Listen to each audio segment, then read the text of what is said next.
Shalom dan selamat malam untuk saudara pendengar saudara rohani yang dikasihi Tuhan Yesus Kristus. Selamat datang di renungan rohani malam hari ini. Saya berdoa agar saudara sehat selalu, semoga Roh Kudus hadir di tengah kita saat ini. Jika saudara ada yang sedang sakit, marilah kita sama-sama berdoa untuk kesembuhan saudara dan pemulihan keadaan saudara. Kita harus berharap dan tidak berhenti berpengharapan kepada Tuhan. Sebelum kita mulai renungan malam ini, marilah kita bersama-sama berdoa. Bapa kami yang di surga, Bapa di dalam nama Tuhan Yesus Kristus. Kami sungguh mengucap syukur, ya Tuhan, oleh karena Engkau sangat baik buat kami. Engkau ada bersama kami dan menopang hidup kami di siang hari dan di malam hari. Engkau ada bersama-sama dan menyertai kami. Tuhan, kami memuji dan bersyukur kepadamu pada malam hari ini kami masih bisa berkumpul di rumah kami yang kecil ini. Tuhan, saat ini kami hendak mendengarkan firman-Mu. Berilah pengetahuan dan bimbinglah hamba-Mu ini, agar apa yang Engkau firmankan dapat bekerja sesuai kehendak-Mu, buat kami jemaat-Mu.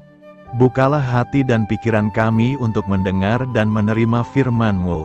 Kiranya firman-Mu ini dapat menjadi berkat bagi kami. Berbicaralah, Tuhan, kami sudah siap menerima firman-Mu. Di dalam nama Tuhan Yesus Kristus kami berdoa dan mengucap syukur. Amin.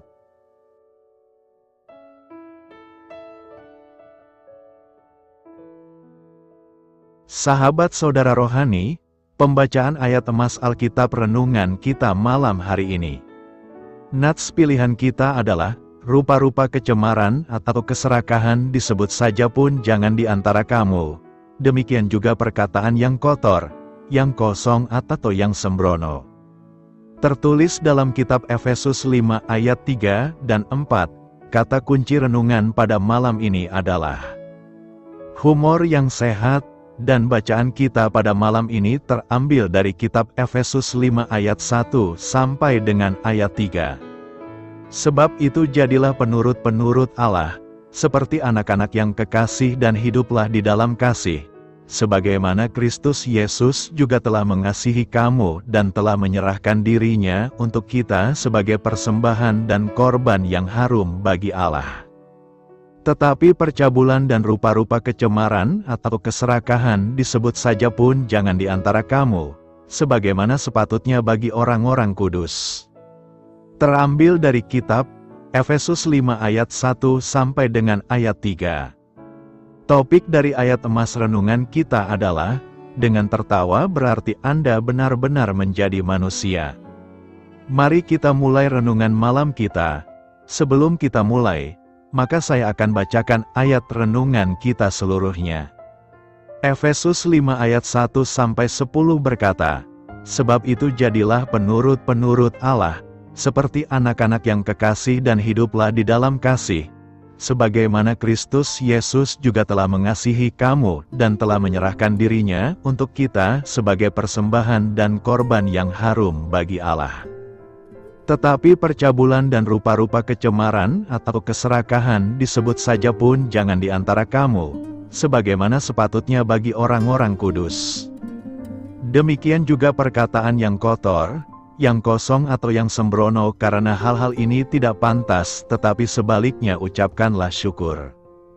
Karena ingatlah ini baik-baik, tidak ada orang sundal, orang cemar atau orang serakah, artinya penyembah berhala, yang mendapat bagian di dalam kerajaan Kristus dan Allah. Janganlah kamu disesatkan orang dengan kata-kata yang hampa, karena hal-hal yang demikian mendatangkan murka Allah atas orang-orang durhaka, sebab itu janganlah kamu berkawan dengan mereka. Memang dahulu kamu adalah kegelapan, tetapi sekarang kamu adalah terang di dalam Tuhan. Sebab itu hiduplah sebagai anak-anak terang, karena terang hanya berbuahkan kebaikan dan keadilan dan kebenaran, dan ujilah apa yang berkenan kepada Tuhan. Baik, mari kita mulai kisah inspiratif kita. Sebagai seorang presiden, Abraham Lincoln menghadapi tekanan yang luar biasa semasa Perang Saudara Amerika Serikat. tanpa humor, diragukan ia dapat memikul tekanan itu. Pada berbagai pertemuan kabinet, apabila suasana menjadi tegang, ia kerap menceritakan sebuah cerita lucu untuk menghilangkan ketegangan. Dengan menertawakan dirinya sendiri, ia tidak menjadi seorang yang defensif. Dan sebuah cerita baik yang sangat efektif kadangkala dapat melunakkan hati musuh. Humor yang spontan mencerminkan cara Allah menciptakan manusia. Humor berguna bagi manusia secara fisik maupun emosional.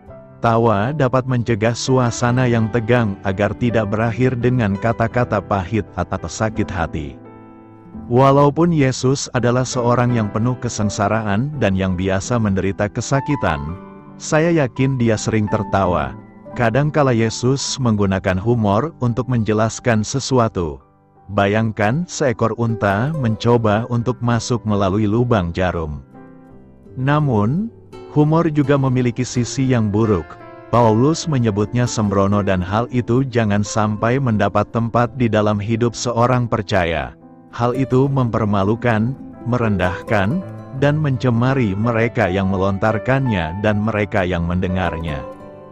Jadi, apakah yang kita tertawakan? Cerita macam apakah yang kita ceritakan kepada satu sama lain? Apakah Yesus akan tertawa bersama kita?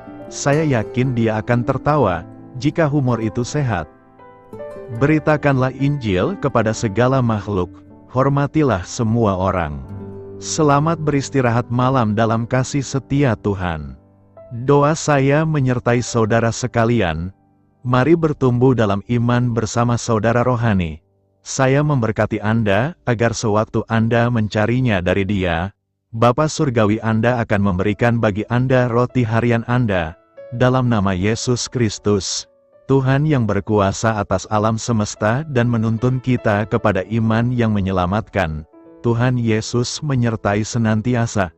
Terima kasih sudah berkenan mendengarkan renungan malam saudara rohani. Tuhan memberkati. Amin.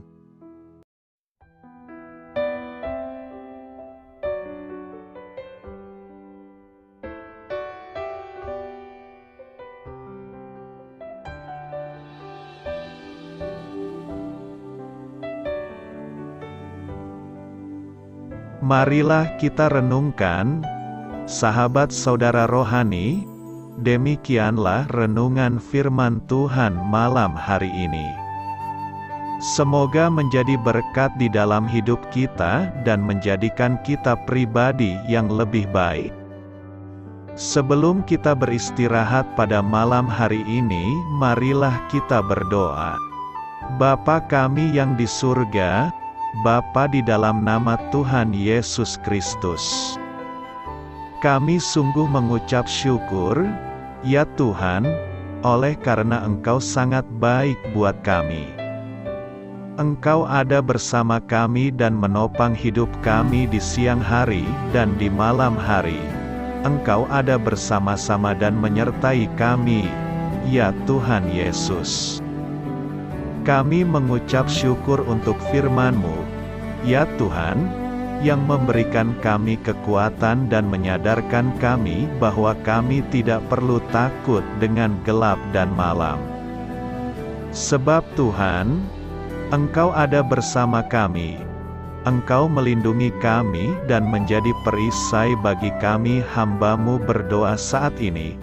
Tuhan, untuk setiap pendengar renungan ini yang mengalami ketakutan, kecemasan, kegelisahan, pada situasi gelap dan malam hari di dalam nama Tuhan Yesus Kristus. Kuasa Tuhan melepaskan mereka dari segala ikatan roh-roh ketakutan yang mengikat mereka saat ini. Tuhan melepaskan setiap anak-anak-Mu dari segala rasa takut dan kecemasan. Di dalam nama Tuhan Yesus segala kuasa-kuasa roh jahat, kuasa setan iblis yang mengganggu anak-anak-Mu, ya Tuhan, tolong hancurkan dan halaukan dengan kuasa-Mu. Dalam nama Tuhan Yesus Kristus, berkati setiap kami anak-anak-Mu, ya Tuhan, dan lindungilah kami. Kami aman di dalam Engkau. Ya Tuhan, penuhilah setiap hati kami dengan keberanian, damai sejahtera, dan sukacita serta ketenangan yang dari Tuhan. Berkati kami di malam hari ini, saat kami tidur dan beristirahat. Kuasa-Mu, ya Tuhan, menaungi setiap kami, memberkati dan melindungi kami. Bangunkanlah kami kembali besok pagi dengan kekuatan yang baru. Tubuh yang sehat diberkati Tuhan dan berkat-berkat yang baru Tuhan sediakan bagi kami. Terima kasih, ya Tuhan, kami sungguh mengucap syukur untuk firman-Mu yang menguatkan kami. Dalam nama Tuhan Yesus Kristus Juru Selamat kami, Bapa kami yang baik, kami mengucap syukur dan berdoa haleluya. Amin. Biarlah firman Tuhan menjadi pengingat untuk kita semua, bahwa tuntunan dari Roh Kudus akan selalu memberi jalan keluar bagi setiap permasalahan hidup kita, dan memberi kedamaian di hati kita. Amin. Sampai jumpa di renungan malam saudara rohani berikutnya.